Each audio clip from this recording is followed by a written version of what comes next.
सिद्धि नव निधि सो विभूषित योगी तांत्रिक महाकवि छी।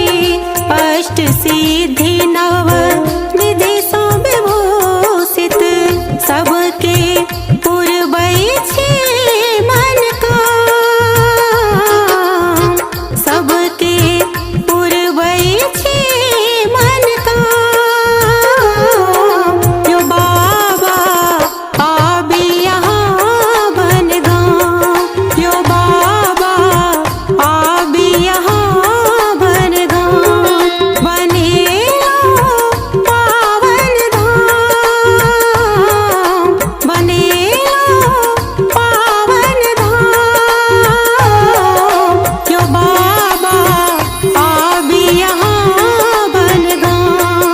यो बाबा आबि यहाँ बनगांव।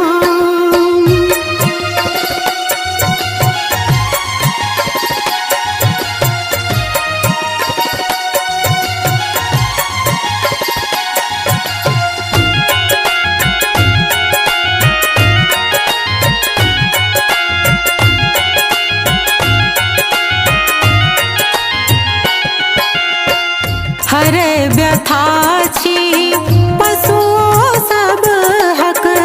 चरणामृत सो रोग भगैये।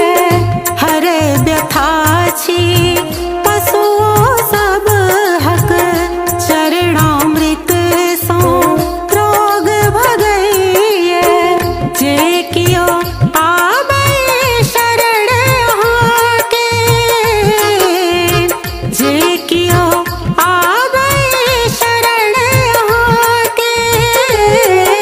यो बाबा आबि यहाँ बनगांव। यो बाबा आबि यहाँ बनगांव।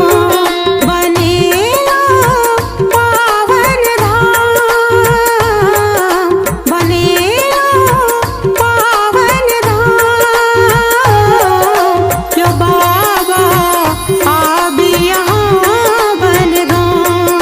यो बाबा आबि यहाँ बनगांव।